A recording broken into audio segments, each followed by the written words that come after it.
It's Ken Harbaugh with the Midas Touch Network. The numbers are staggering. Special elections are showing 20-point swings away from Republicans. Democrats have already flipped 30 seats in state and local elections before a single midterm ballot has been cast. The generic ballot advantage is the largest in decades. By almost every measure, 2026 is shaping up to be not just a blue wave, but a tsunami. But we've seen what happens when one party decides the rules don't apply to them. Donald Trump and his enablers are not going to sit back and watch this happen. Voter intimidation, manipulation of results, pressure on election officials.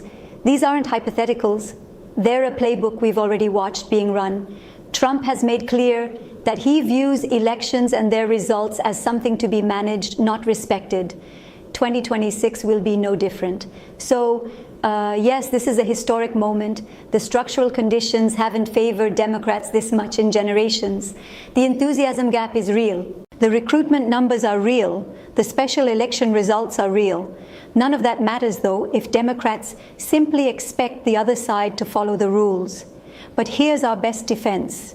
We need to deliver election margins so large that any attempt to manipulate the outcome is visible to everyone and that it looks exactly like what it is, a power grab in broad daylight.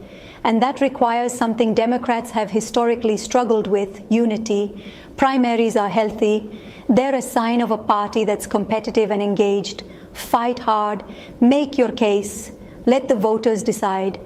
But when the primary is over, it's over because the alternative is more MAGA, more Trump, more attacks on the institutions that hold this democracy together.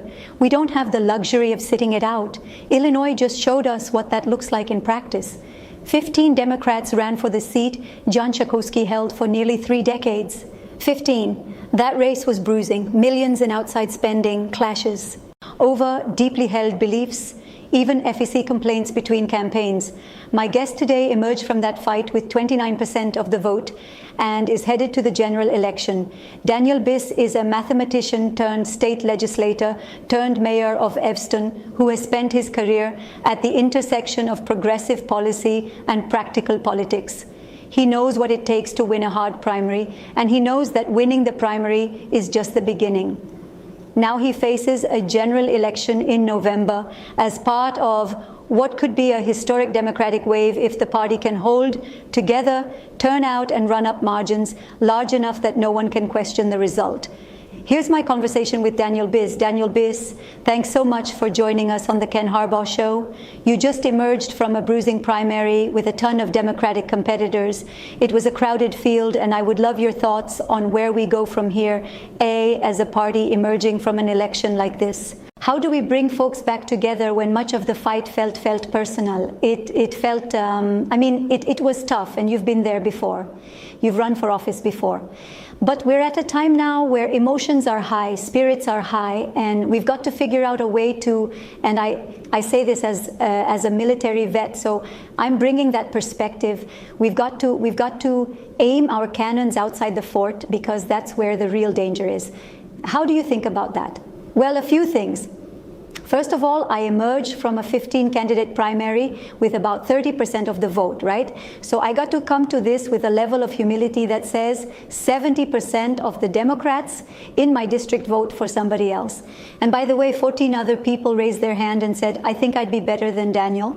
So that means I've got a lot of relationship building to do, a lot of bridge building to do, and a lot of open listening to do, first inside our party and then across with independents and so forth. So that's number one, that's on me. Number two, I think it's really important for us to remember that this fight was pretty much waged, I would say, almost exclusively on the ground of who is the best person to take on Trump and MAGA, who is the fighter that we are going to send to deal with the absolute nightmare coming at us from Washington right now. That's unifying. And I don't expect everybody who disagreed with the outcome to just change their minds now. But what I do think is much more achievable is for us to say, so better or for worse, Daniels, who we got, but we want the same thing, which is someone who's going to go to Washington and fight back. Someone who's going to go to Washington and stop Donald Trump and MAGA in their tracks. And I think there is, because of that, a lot more that unifies us as Democrats than divided us in the primary. It's Ken Harbaugh, Quick break to let everyone know that the Midas Studios and Valor Media Network original short film Drone Hunters of Caron will have 2 in-person screenings in Washington, D.C. on April 21st and 23rd.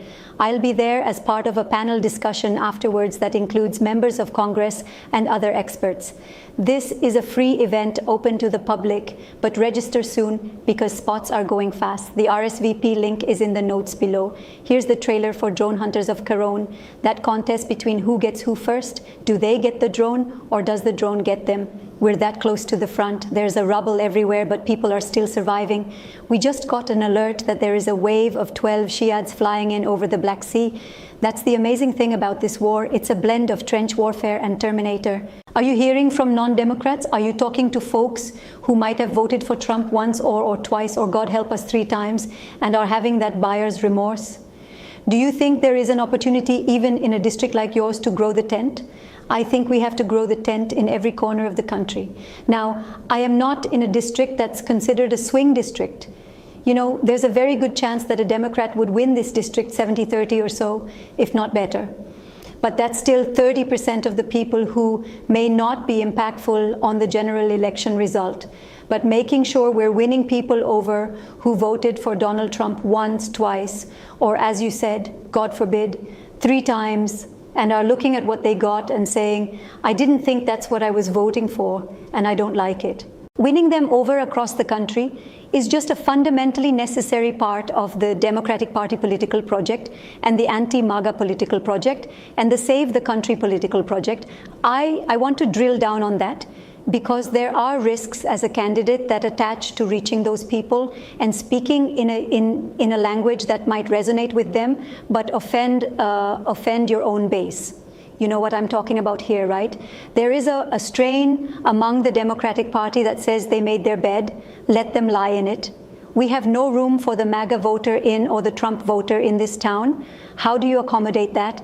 And it is an understandable anger, given the damage that MAGA has done to this country, and especially to specific communities that have been the targets of MAGA's vitriol. How do you talk to folks about the need to bring others in who might have contributed to that victimization of the most vulnerable among us? Yeah, I completely understand that pain and that anger. On certain days I feel it, but I just think you cannot have a political movement that is always excommunicating people out of the tent. I think we need a big tent, Democratic Party. I say this not only to my friends who share what you just said, but also to my friends in the center who will say, you know, there's no room for, you know, let's say Zoran Mandani and the Democratic Party. We should not be in the business of throwing people out of our party. Who should be in the business of growing our party, of welcoming people?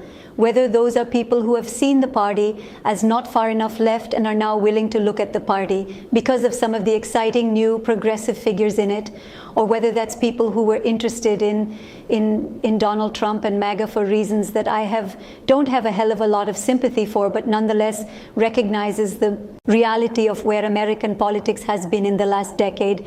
And you know, I live in Evanston, Illinois. My district includes parts of Chicago.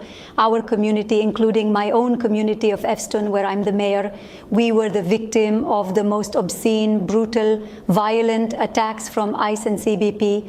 Honestly, it was nothing short of an occupation by our federal government. And you have 2 different things happening here. One is people who have been hurt, people who have seen their own relatives abducted or attacked or assaulted, who are hurt and heartbroken and angry and cannot believe that someone else voted for the regime that allowed that to happen. And then you have people who voted for Donald Trump in 2024 and are saying, wait a second, I didn't realize that's what I was asking for, and I don't like it. And we have to be able to build a coalition that includes both those constituencies so we can win in 2026, win in 2028, and fix this nightmare.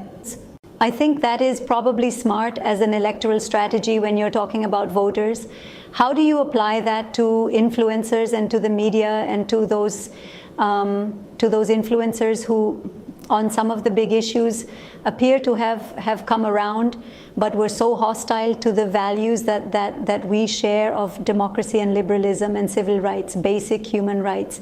Are you willing to go on to some of those shows and spread the message, or are you in the camp that says, nope, there's a line and we are not going to give oxygen to, say, you know, the Joe Rogans of the world who contributed so much to the rise of MKA and Trumpism? There has to be a line, but in my view, it's pretty far out there, right? It's pretty far out there. I wouldn't take an invitation from Nick Fuentes, you know, but I think that you've got to be willing to talk really far across difference, and I think you ought to be honest about it, right? If I'm invited on the show of, you know, Joe Rogan or some other figure who has said things that I find monumentally offensive, you know, I wouldn't go on and pretend to not have those disagreements. I wouldn't go on and avoid that argument. But I think, you know, you've got to be willing not only to talk to people that you have really strong disagreements with, but then to also just recognize that a political party that's going to be a majority party in a country of this size has got to talk in a lot of different places, and it's got to listen in a lot of different places.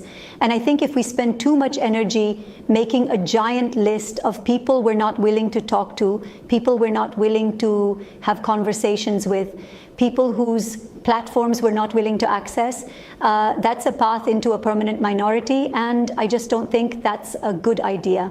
That was an excerpt of my conversation with Daniel Biss.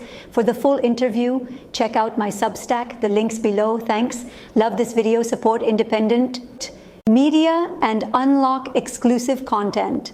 Add free videos and custom emojis by becoming a paid member of our YouTube channel today.